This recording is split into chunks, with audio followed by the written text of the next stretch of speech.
والسلام على أشرف الأنبياء والمرسلين سيدنا ونبينا محمد وعلى آله وصحبه أجمعين.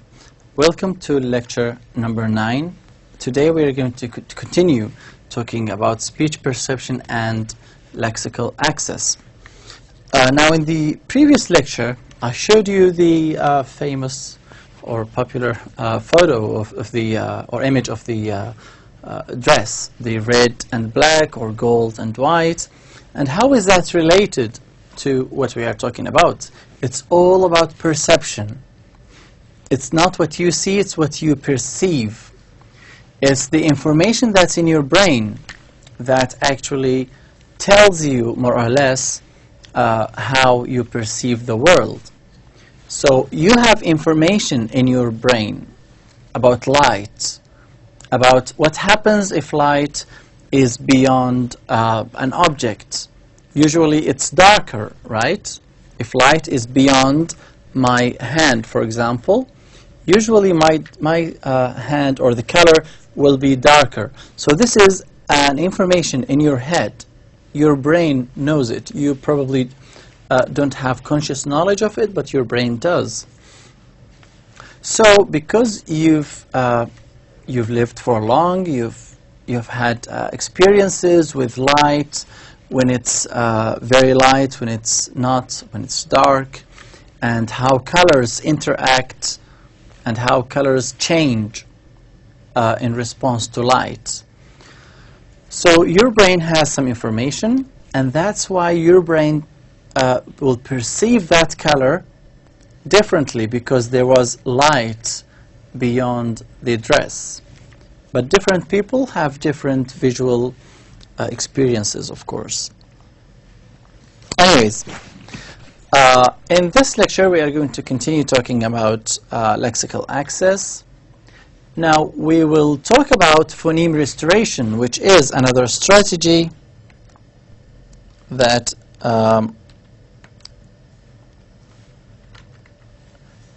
this is phoneme restoration. What does that mean?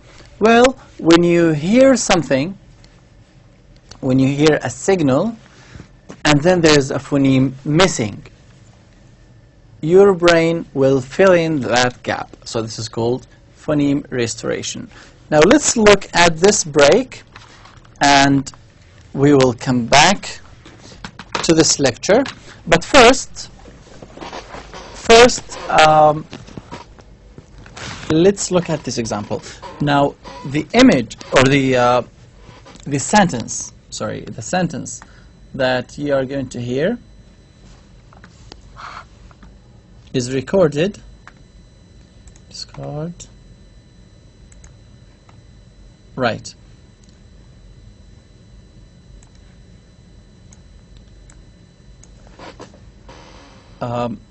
Now the sentence goes like this. Please focus. The state governors met with their respective legislatures convening in the capital city. The state governors met with their respective legislatures convening in the capital city. The state governors met with their respective legislatures convening in the capital city. The state governors met with their respective legislatures convening in the capital city. So, the state governors met with their respective legislatures, whatever. Then we have the sentence continues. So there is a cough in the middle, right?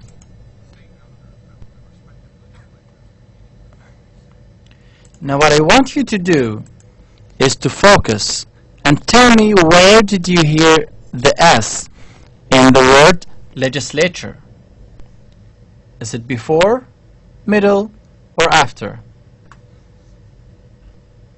Listen again and focus. Tell me, where did you hear that S?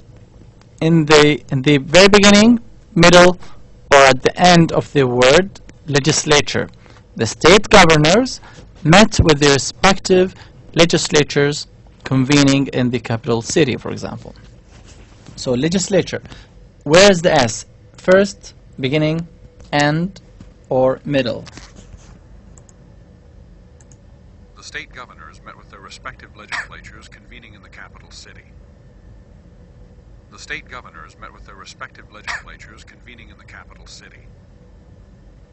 The state governors met with their respective legislatures convening in the capital city. Now, most people, not everyone of course, would say at the end, or maybe some other people would say at the very beginning. Many would say in the middle, right? But, so this is the word legislature, but actually the sound S was missing from the audio that I showed you.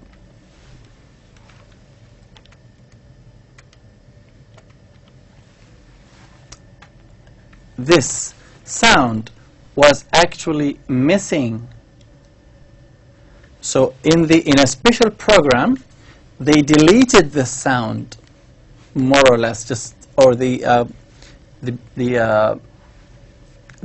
salient part of it. So they deleted the sound and replaced that with a cough. They replaced it with a cough. So there was no S. So this would sound something like legislature. But native speakers, actually, when they hear this sentence, the state governors met with the respective legislature convening in the capital city, they would hear that S, even though there is no S at all. But they will still hear it. The sound was deleted from the audio and was replaced with a cough. You heard the cough previously, right? So what's going on? This is called phoneme restoration. Your brain knows that there's no S here. There is no S. Your brain knows that. But your brain is going to say there is no word like legislature. So what is the closest word? It must be legislature, because it goes with the meaning, it goes with the context. So the state governors met with the respective, then convening in the capital city. So it must be something about legislature. So your brain is going to actually fill in this piece of information. Also, the word slice. The word slice. It's a frequent word, isn't it? It's a frequent word. What happens if we add 30 to 40 milliseconds of silence between the S and L? So right there, if we add silence, so in the computer, if we separate this sentence or this word, slice, if we separate the two sounds, S and L, and add 30 to 40 milliseconds of silence, what's going to happen? English native speakers will perceive it as splice. Splice. This is how they will perceive it. And they will tell you that this is what they heard. But in fact, this is not what they heard, because there's no P here, but this is what they perceived. This phoneme restoration demonstrates the perceptual system's ability to fill in missing information while actively trying to recover meaning from an acoustic signal. So what we hear is sometimes not what we perceive. Let me say that again. So this fact that we hear the S, even though there is no S, This is called phoneme restoration. Your brain restores the sound. The sound is not there, but your brain restores the sound. This is called phoneme restoration. Now this phoneme restoration shows us that the perceptual system, the mind, the brain, has this ability to fill in missing information. So if there is a missing information like that S, or if you didn't hear the sentence or word right, your brain is going to fill in that information. And you will perceive it as something maybe correct or incorrect. Also, at the same time, your brain is actively trying to recover meaning. Because this is very important. In this sentence, for example, in this word, in this example, your brain has a problem now, or the perceptual system says, well, I have a problem now. I hear the word legislature, which does not make sense. So what should I do? Legislature does not make sense. But the context tells me something about this word. Tells me that, well, the state governors, so what are they meeting about? What are they going to discuss? And then convening in the capital city. So it must be something related to legislature, because this is the closest word. So your brain is trying to make sense. Maybe there's another sentence or word, another word that is close to this pronunciation, legislature. But if it doesn't make sense, your brain is going to say, no, it's not this word, it's the other word. Now, all of this take place or happen in a fraction of a second. Your brain is going to do all of this in a fraction of a second. Isn't that interesting? Isn't that really, really intriguing? It makes us think of how language works in the brain. It's amazing, isn't it? Now, so your brain, your perceptual system, is actively trying to make sense, to recover meaning. Because legislature, that does not make sense. And then, in the second example, S, and then silence, then lies, so like lies, that doesn't make sense. Your brain, or the perceptual system, says, in English there is no word with a silence in the middle. There is no sentence like that. There is no word like that. So your brain is going to fill in the missing information. Your brain is going to say, probably the closest sound that I missed would be P, like splice. If you try to say it, splice, the P is not really clear, right? Like splice. So because it's missing, your brain is going to say, that sound is not T, because T is clear, like slice, it's clearer, right? Your brain is going to say, well, this missing sound is not splice, for example. No, it must be splice, because P here is not clear, is not easy to hear. So I missed it because it's not easy to hear.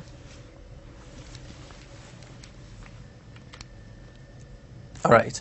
Again, that tells us that what we hear is not sometimes what we perceive. Now, this explanation for this phenomenon lies in the operation of the lexical retrieval system. Lexical retrieval system. Now, as you can see, we are moving from language perception to lexical retrieval. Lexical retrieval means remembering words. Now, as we talk, sometimes you are stuck in the middle.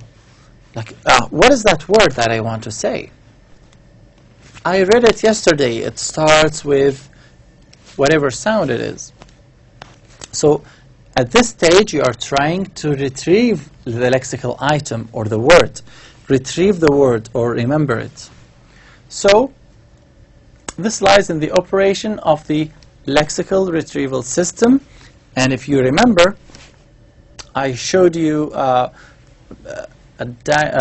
figure with language in the middle, and here we have the preverbal message, and here we have the signal, right?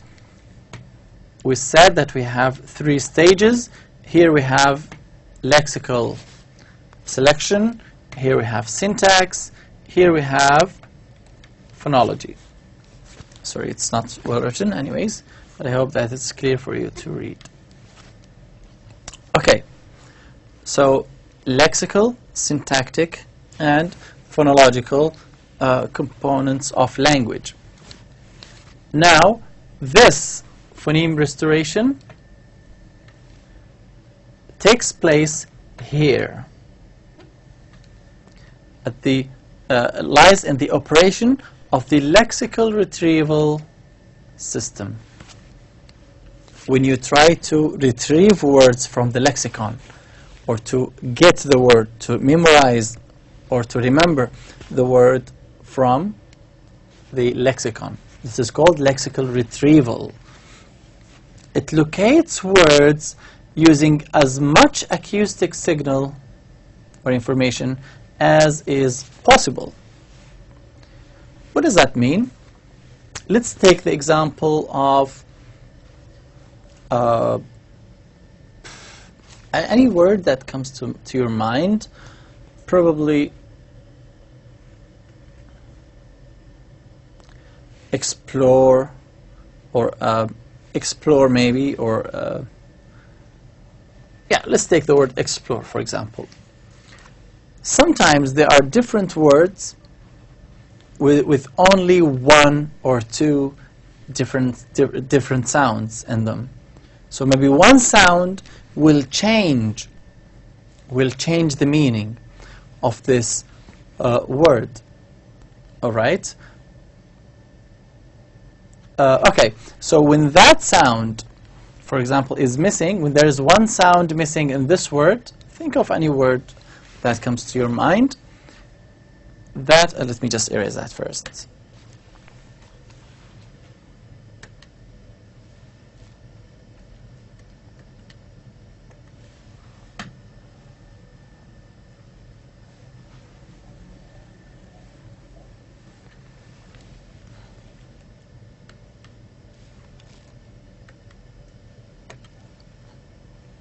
Right. Okay, so let's say, for example, let's choose one word from here.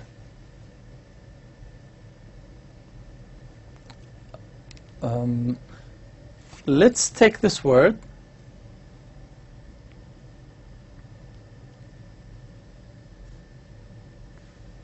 Okay, this word here. Words and works. The only difference is this D here. So the D sound will be replaced by K. Right? So work and word. Word, work. Let's add an S to it. So words and works. Works as in like paintings and drawings. These are called works as well. So what happens if you speak, or if you hear someone speaking, and then in the middle of that speech this sound is missing? So you would hear something like war, then there's a missing sound, then sa. Okay, and then it's in the middle of a speech. It's a very long speech. In the middle, there's the word works, for example. but the sound work, the word ka, or the sound ka, is missing because someone was shouting. Okay, someone was shouting outside, or something fell and then it produced noise. So you didn't really hear that ka in the word works. Your brain is going to be left with this, then something, some sound, then sa.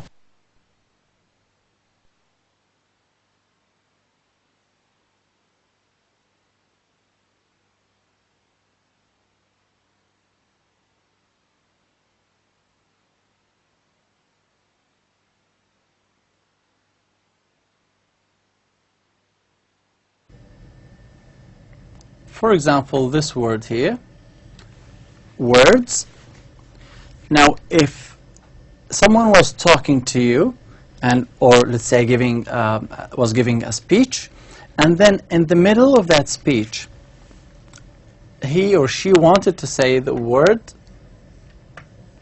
works, as in paintings or art, pieces of art, they can be called works. All right? Now imagine that this sound here was missing. This sound was missing. Your brain is going to say, well, I have a problem here. I have this word, war, then something, then sa. So what are the possibilities? Possibility number one, this could be da sound. Number two, it could be ka. So it's either words or works. So which one, which lexical item, which word shall I retrieve and use in making sense? So your brain is going to say, let's try words. If the context, now this is where context comes into play.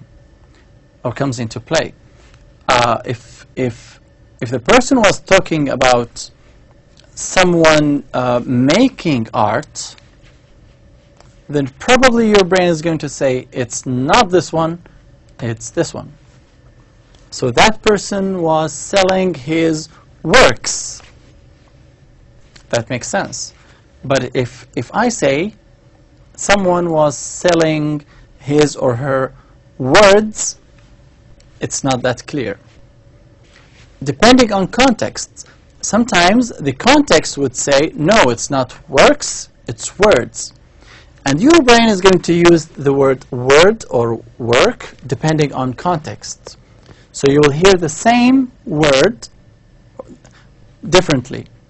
Because there was a missing sound, your brain is going to examine all the possibilities.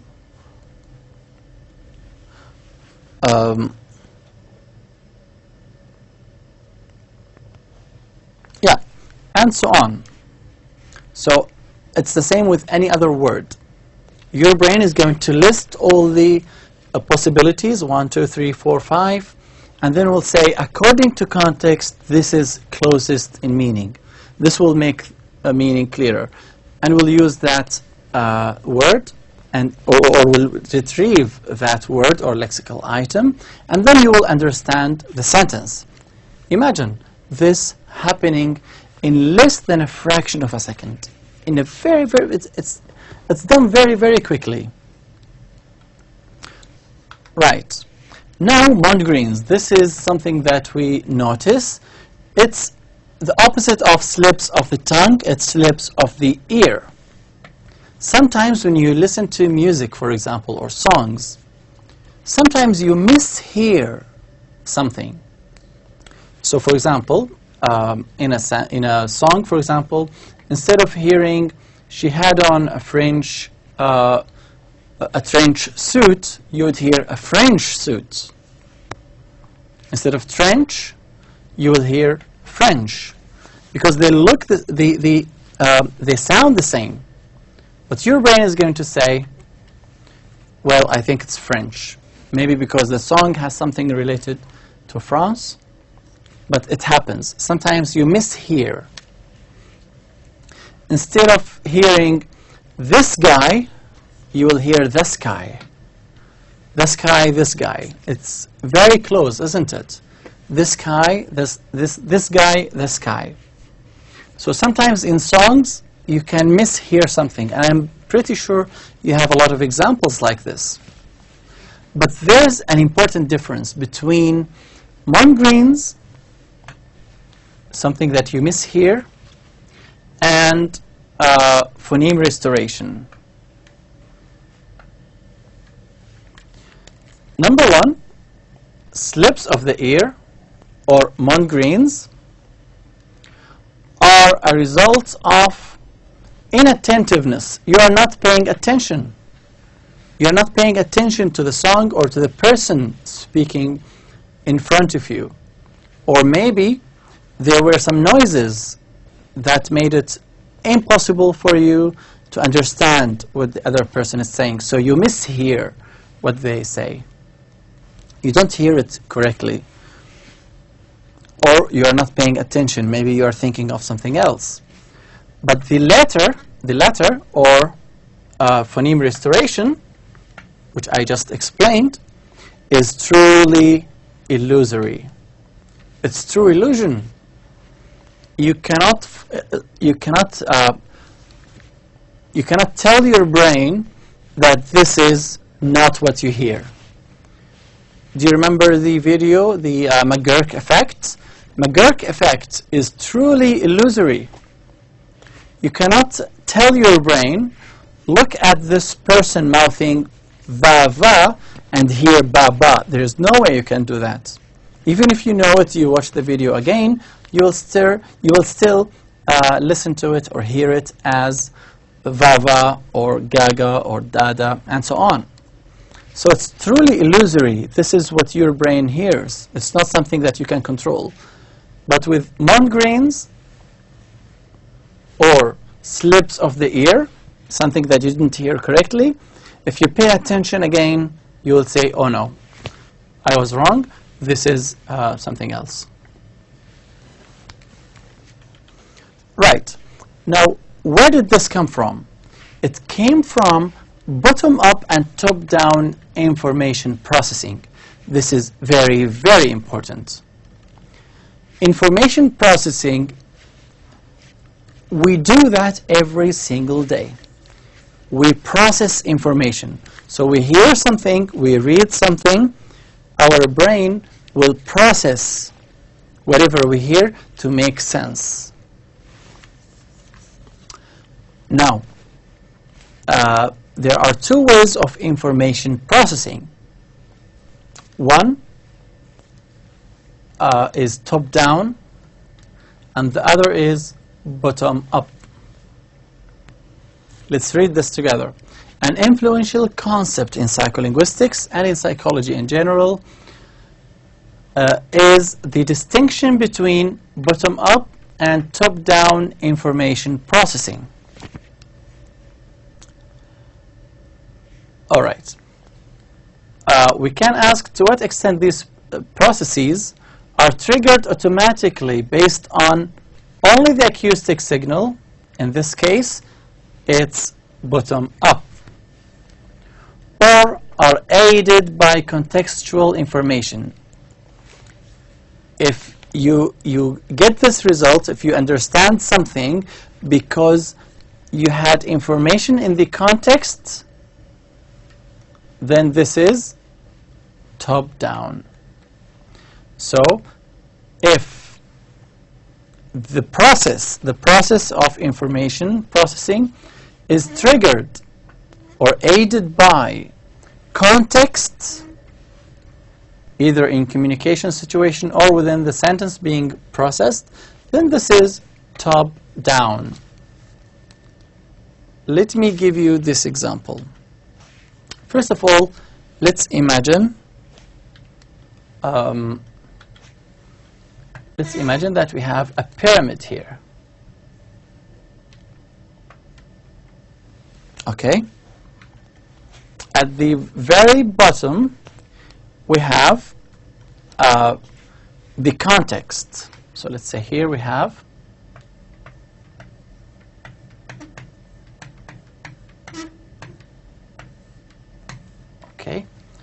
context, and here we have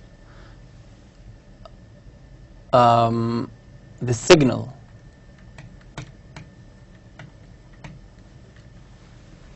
All right, so here we have the signal. If you listen to me or listen to anyone else, you hear the signal and then you arrive, this is meaning. Okay, let's say that here we have the meaning.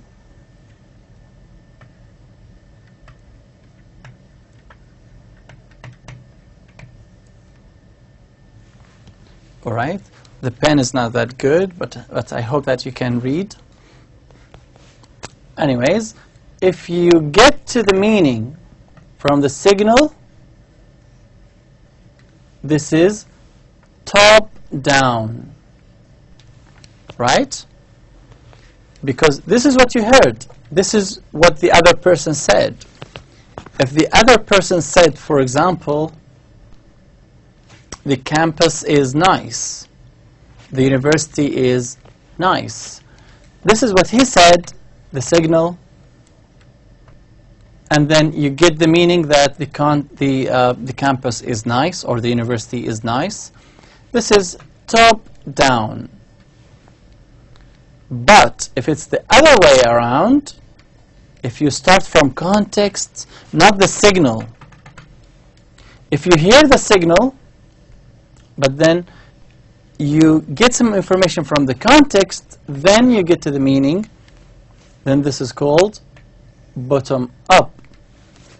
Can I give you an example? Cat food. This word here, cat food. Imagine that someone was living in a flat, for example, with his or her colleague. Then, let's say that both of them were students, for example, living in the United States or whatever, and they have a cat. So the other person was going to the supermarket. The first one would look at the window, look down from the window, and say, "Cat food," for example. Now, if you hear cat food, does that make sense? If you start from the signal, cat food, all right, I know what cat food is, but I don't know what you want. This is called top down, right? Because, okay, I heard what you said. You said cat food. Okay, I know cat food, but that doesn't make sense to you because this is top down, right? But, or let's say that, imagine this was coming from a stranger. Okay, sorry, a stranger in the street met you and said, "Hello, cat food." Does that make sense to you? No, it doesn't. From a stranger, that doesn't make sense. If someone says cat food, you say, "Okay, I heard what you said, but that doesn't make sense." But imagine that person who was living with you or with his colleague was looking down from the window, and he knows that you are going to the supermarket and tells you cat food. And you think, all right, cat food, from the context, I know that this person has a cat. That's number one. He has a cat. Number two, I know that the cat has no food. Number three, this person knows that I'm going to the supermarket. So this is called context, right? And because, one, this person has a cat. Number two, the cat has no food.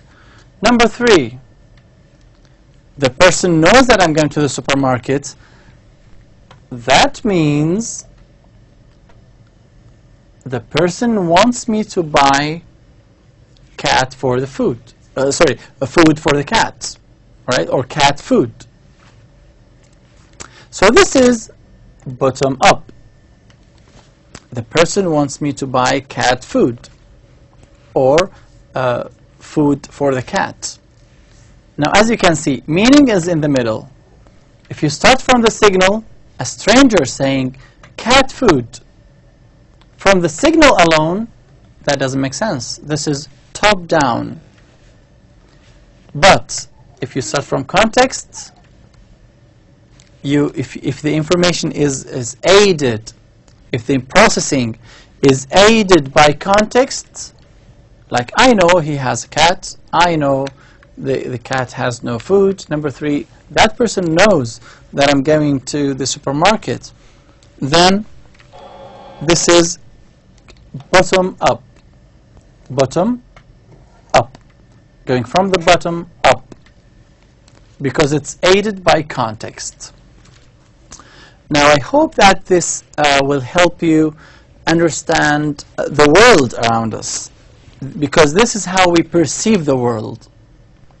We perceive the world sometimes by context, by what we know. What we know about that person. So for example, you know that person is nice or good, for example. So whatever he says, even if he says something bad, even if he swears at you, you will still get it as a joke, because this is bottom-up information. This is aided by context. I know, number 1, that he's my friend. Number 2, he's funny. Number 3, he's a good guy. Number 4, and so on. So this is bottom up, not top down. If a stranger swears at you or says something bad about you, then you will take it top down. All right? So this helps us a lot understand the world around us, and particularly language. This is how we understand language that is around us. Now there is a role of orthography, but probably we will leave that to the next lecture so that it's not a heavy lecture for you, or a lecture that is dense and hard to understand. We will talk about the role of orthography in the coming lecture, inshallah. Thank you very much for your attention in this lecture. I hope that you found it interesting and easy to follow. Thank you very much, and see you in lecture number 10. Assalamu alaikum.